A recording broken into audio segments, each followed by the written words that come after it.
Hi there, it's great to see you. In this video, I'll be talking about the Wantok system and how it can impact you both negatively and positively. But for me in this case, I'll just say that for those who've been employed into formal employment through Wantok system or Wantokism, just know that been there, done it, and no hard feelings towards you because the Wantok system had a kind of positive impact on my life in terms of my career, professionalism wise. And also, just a disclaimer, during the recording of this video, I had quite a few interruptions, so it's quite lengthy. But as we go through, you'll see that there's some parts where I appear differently. So that's it. Hope you enjoy the video. Hi, it's Ike here again. This time I'm in my Papua New Guinea colors. Is the flag of PNG. And in this video, I want to talk about the Wantok system and how it's also affected me in my journey after university and up to now. So I go back to after the car accidents when I eventually wrecked my dad's vehicle. I was also an expectant dad at that time, 19 years old, 20, back in 1995, when my first son came around. For the record, like many parents, I don't play favorites with my children. And again, with most parents, the firstborn usually stands out. So I'm proud of my four sons and only daughter, very proud of them. However, my first boy, he kind of stands out because through the tough upbringing he went through, he studied pharmacy, which he didn't complete, and went on to aviation. But most of all, he made me a man at the tender young age of 20.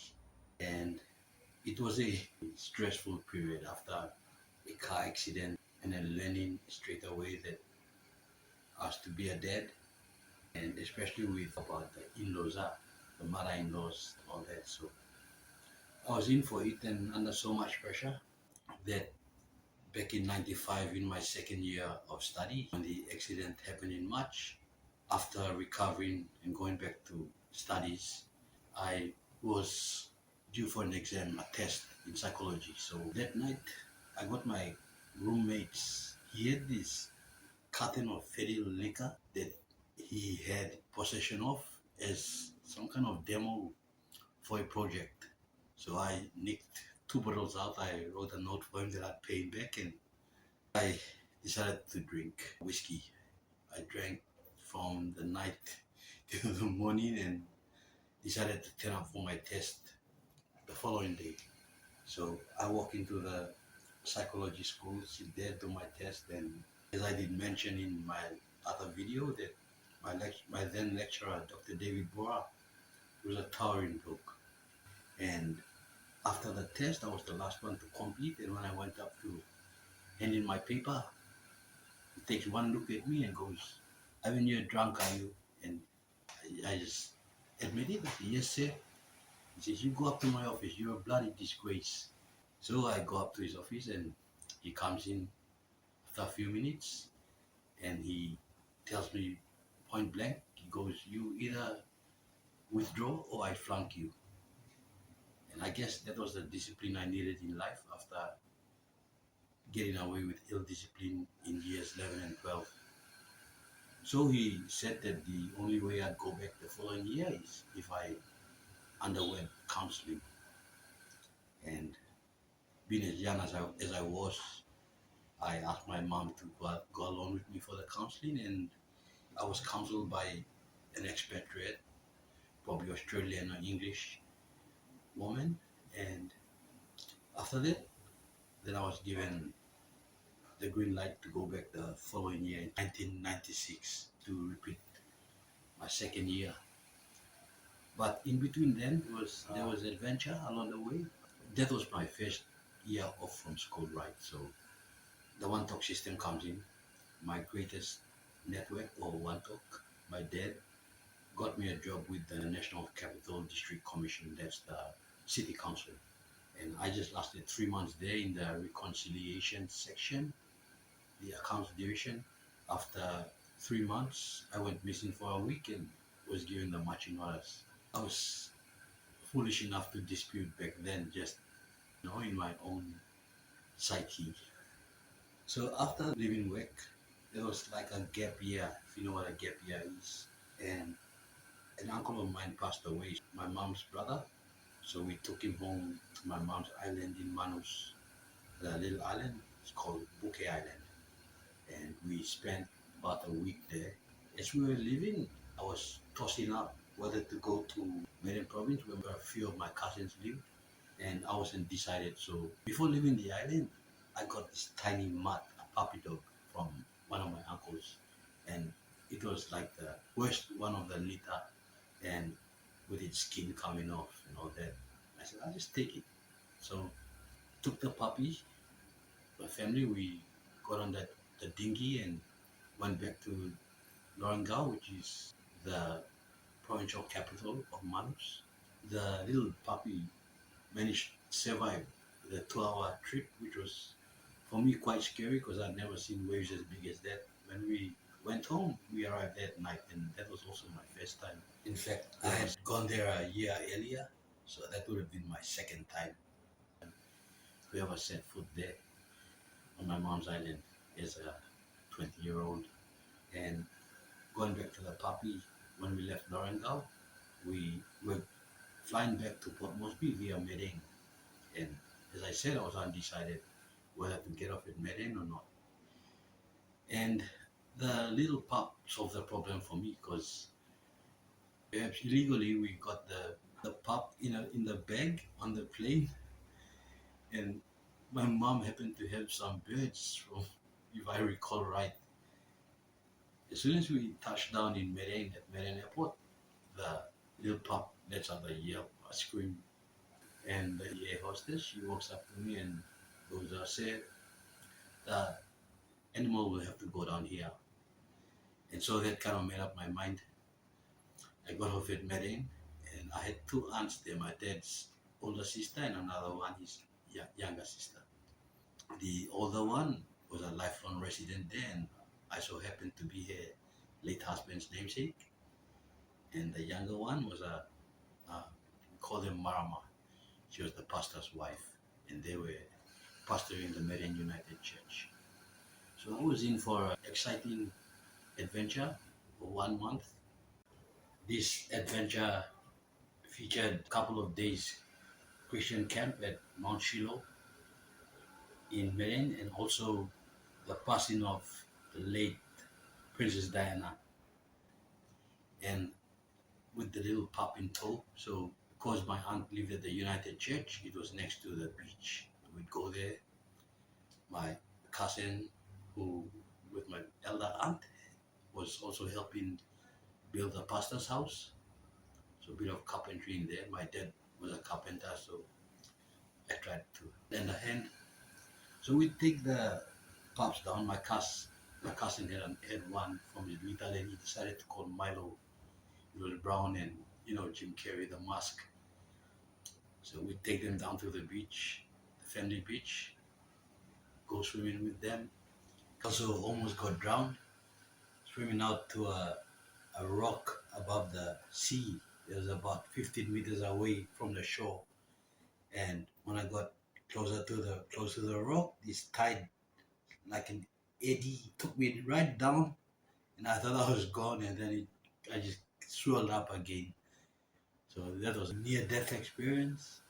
So we'd go swimming with our cousins and puppy dogs and come back, and quite a bit of leftover food going around in the church area. So the little puppy, I named it Bouquet after my mom's island. It grew really fast, and after a month, I asked my dad if he could help me purchase a cage for the pup so that it accompanied me back to Port Moresby unaccompanied in unaccompanied luggage. We got back to Port Moresby, and that was the around the end of 1995. The pup I got back I took from my mom's island grew quickly and kind of grew as fast as, say, a German Shepherd. And it had the color of black with a bit of brown in the eyes. And those were the sort of dogs, when we were kids, we'd say police dogs. And it was quite fond of me. So I went back to repeat my second year at studies. By then, my first son was already born. And one afternoon, I got home, and I found my dog lying down under the house, and he was really weak. My dad happened to be there, and he goes, I thought it was a stone, and I ran over it. He was reversing his office vehicle back and ran over my dog. And that's the first time I ever shed a tear for a pet. And also, after my dog was terminated, I went AWOL from studies. So after 6 weeks of study, I just walked out. And my transcript shows that it features 2 Fs for fail and 2 UFs for unfulfilled, I think. And that was that in with my studies for then. And after I got out of school again, my greatest Wantok, my dad, landed a job for me with the Papua New Guinea Electoral Commission as a clerk. And again, through Wantok system, the late member for Port Moresby Northwest, Michael Malabek, was an assistant commissioner there with the commission. And my dad just took me in for the interview with him, with Malabek, late Malabek. I had a 15-minute chat with him and started work as a clerk in the electoral office. If you're from PNG or Port Moresby, it's opposite the Brian Bell Plaza in Morocco. When I started with the electoral commission, the job I had was to do clerical duties, photocopying and stuff, and also running non-parliamentary elections. And that was my first taste of election work, and maybe, to do with politics. So the job was pretty good, rewarding, even though we were paid 144 kina, 69 toya a fortnight back then. We could work overtime and earn more wages, end up with about 500 kina a fortnight. That time inflation was not that bad. So, and the reason why my job was with the Electoral Commission as a clerk was initially rewarding for me, in a way, was because with the non-parliamentary elections, we got to do polling and counting for staff associations and unions, where, for example, PNG Power, back then it was known as ELCOM, when they had their staff association elections, that give us the ballot papers to prepare, and then we count everything, all the logistics, carry our ballot boxes and go up to Sogeri, because that's where the PNG power station was, and sit there whole day just waiting for staff to come and cast their votes. After that, we do the counting, and when we were ready for the declaration, our election manager would take us for the presentation, where during the polling and counting, like especially during the polling, we'd have meals, get to drive around with the union bosses up to Sogeri and back. That was like one instance. And also, after the declaration, we got an allowance. So that was pretty good. But then I got restless sitting in the office, and when the Electoral Commission recruited casual staff for enumeration, that is updating of the common roll, now known as the electoral roll, when all these casuals came in, I decided to follow them, to just leave my job behind in the office and follow them out onto the field. So we'd go to places like Morata, Calgary. These were notorious places in Port Moresby back then, and now they're more like suburbs. But back then they were settlements. So we'd have to put up with dusty roads, bit of a stench and all that. But mind you, when I go back to Morata, like when we do staff drop-offs, I see the place has really changed for the better. And so I'd follow my mates around doing the enumeration, updating of the common roll. And then I got bored again and I left the job. I went off to my elder brother in Ley, Morobe province. He worked there and for Brian Bell, and I spent about a couple of weeks with him, a week or two, and came back to Port Moresby, because by then 97 elections were ready to go, and so I came back, got back into one of the teams for polling and voting, and this was for the Moresby South electorate,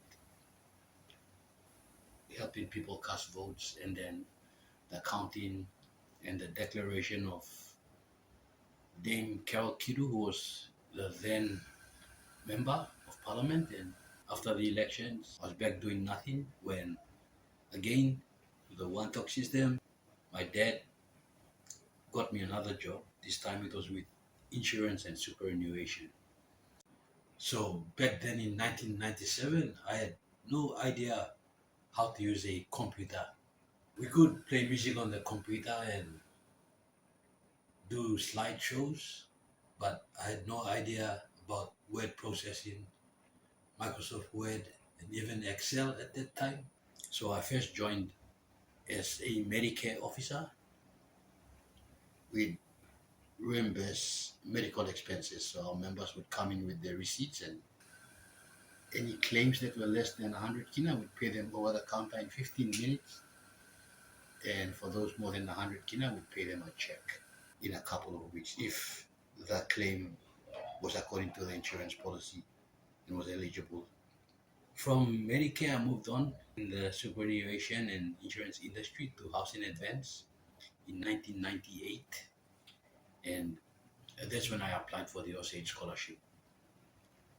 So my former mother-in-law had already gone to Australia, and he gave me the forms to fill and instructions on what to do. So I applied and was successful. However, I was on the wait list. So when a couple of successful candidates pulled out, we were included in the batch that went over in 1999. So there were three of us, and the good news came in January of 1999. I'm in my office and my mom calls the landline and goes, "Son, pack your bags, you're flying out." And I was so excited. And that was around the time when my former partner was expecting our second son. So I got to Australia, it was one of the most memorable day of my life, because caught the plane out from Port Moresby Jackson's airport, as back then I was still 23. When my family were bidding me goodbye and a few tears were shed, I just had this big smile on my face, because I had already gone to school out of Port Moresby on my own. So I'd already experienced living life alone. So I get on the aeroplane from Port Moresby to Cairns, another jet plane from Cairns to Brisbane, and then we got on a smaller plane, Qantas, from Brisbane to Coolangatta, Gold Coast, and that was memorable. In Gold Coast, we did an introductory course where one of the basic things I picked up was touch typing.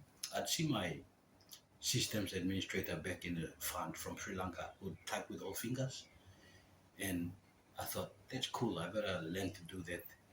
So that was one of the only things I learned successfully. From there, I spent a couple of weeks there, and took the train to Brisbane, where my mother-in-law was, and could move a bad move. I moved in with them, and so the school went well.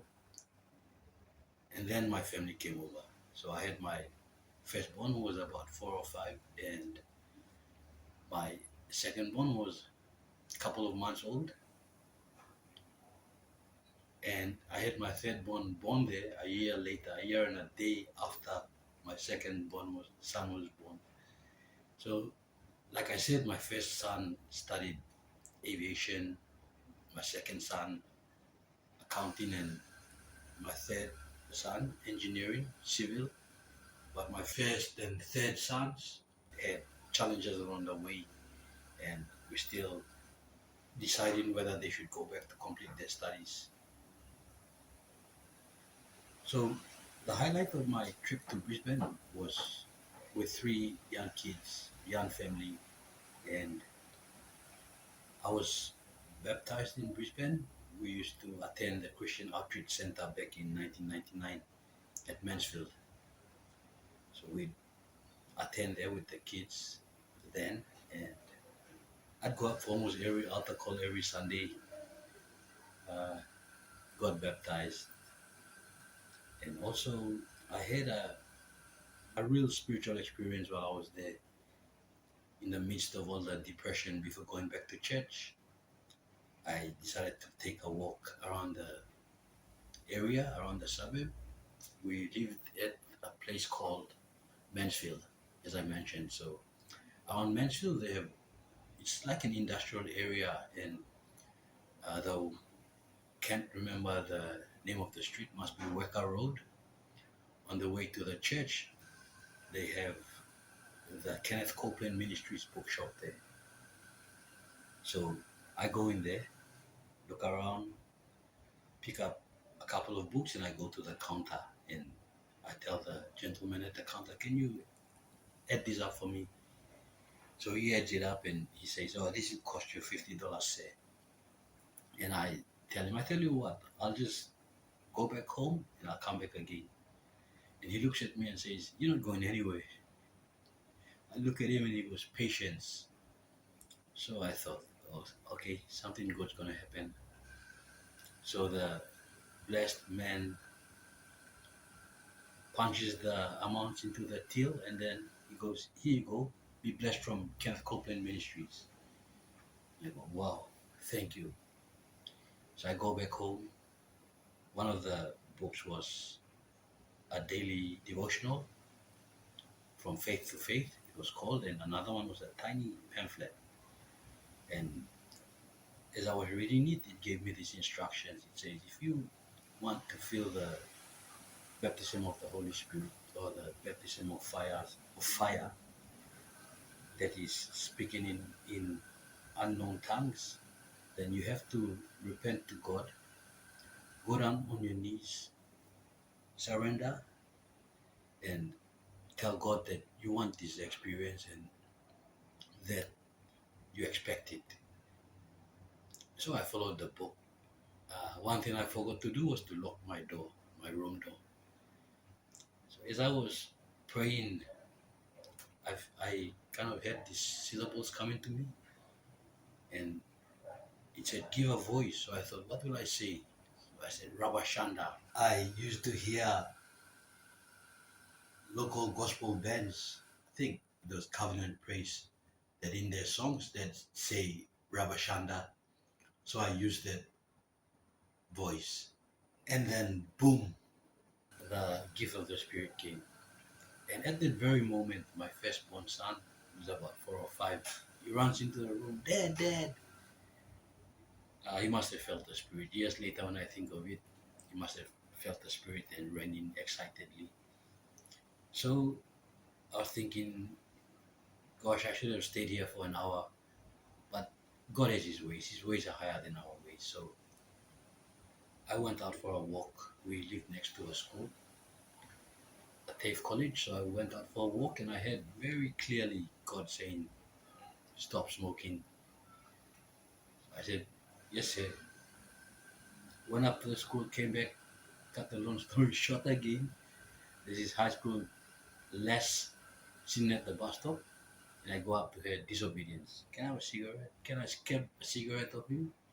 And she takes the whole packet out and goes, take as many as you like. So those were signs of, well, disobedience. But I can tell you, God also blessed us. I followed Kenneth Copeland's teaching and gave my tithes. And one Sunday, after going out for a drive to Redcliffe to the beach, stopped in at a fish and chip shop, got some fish and chips. I filled in the raffle, and we're about to leave for fellowship one night, and the phone rang, the landline, and I won a mobile phone. But because I was not a citizen there, the salesman, I don't know, probably cheated me out of the phone. But by not obeying God, especially in terms of quitting cigarettes, I paid for it. By 2000, September, my family came back to PNG. They couldn't put up with me anymore. So I stayed back, went cotton chipping during the summer, had mental health issues, and I wanted to stay back, not come back to PNG. I got into trouble and had to jump on the plane, come back to PNG. So back to PNG in 2001. God was in control as He always is, and so I came back home and got sick for a week. Probably a backlash from all that heavy work at the farm, including spiritual attacks and mental health illness. Went back to the fund. Everyone not impressed with me. Not a big company, but probably 15 of us. We're based in Garden City in Broco, PNG at that time. So I got back from Brisbane in 2001.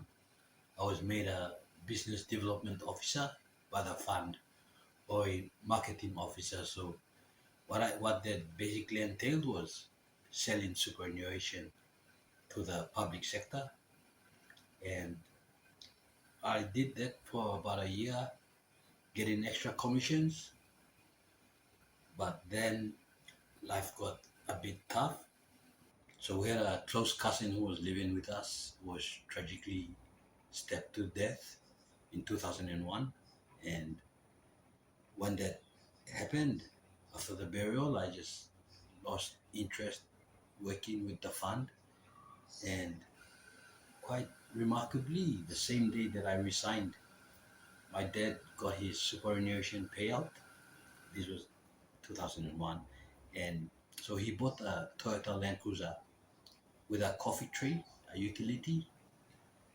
It had two fuel tanks and two batteries, the V6 engine. And so, because I had three sons by then, in the PNG culture, we have this thing called bride price. And so, to be able to pay for my bride price, I thought I'd run a fish business. And I did that for about a year. It was pretty good money. We'd buy a string of fish, like red emperor, about this big, 5 or 6 of them in a string. We'd get it for $5 in the village. Come here, and at one time I got 10 bundles for $50. Came back to Port Moresby to a restaurant where I was to work in later, grew up in the house, and made 150 kina for me. So that's how good it was. At that time, we were young and still wild. We thought that we were fast and furious, ambulance. We'd help people. One time, one of the village blokes was bitten by a snake. We rushed him to Moresby from the village. We'd pick up people walking along the roads who flagged us down for a hitch. And eventually we ran the Land Cruiser to the ground. And so after that, I just resorted to selling betel nuts, cigarettes. Maybe we sell lamb flaps, meat, on barbecue plates on the sides of the road. I did that, and there was a lot of neglect in terms of brushing my teeth and all that. So After that, I went back to uni, told that story already. And That's right. Before going back to uni, I tried getting employed again by the insurance company. By then, my relationship with my former partner was just going downhill really fast. So I lasted there for about 3 months and resigned. after uni, In 2007, I had already started with the electoral commission through the Wantok system, through a relative who worked there.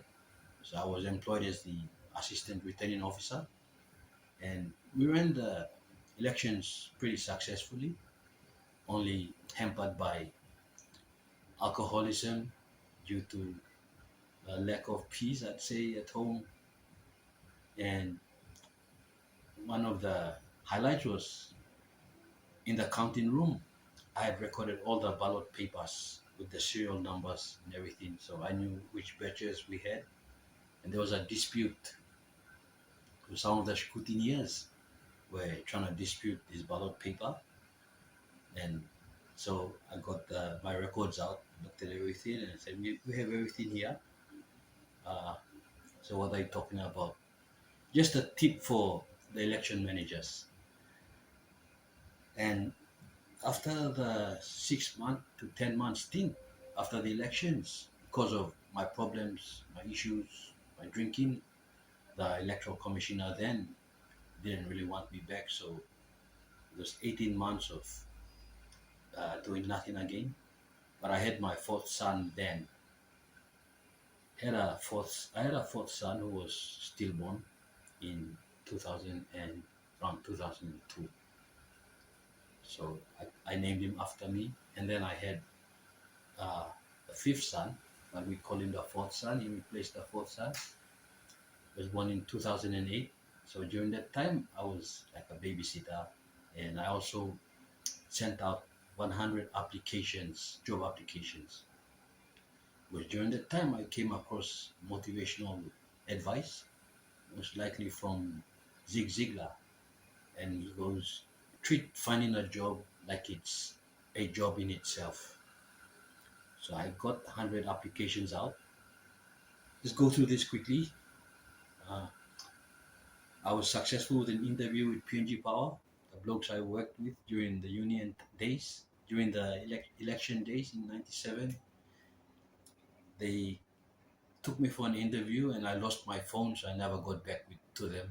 And then I had another interview with the National, the CEO from National. He's a pretty intelligent bloke, and he caught me off guard during the interview. He asked a question about politicians. Do you know any politicians? And that was a trick question. And just because of my experience with the recent elections, I thought that I knew politicians and probably ran my mouth too much.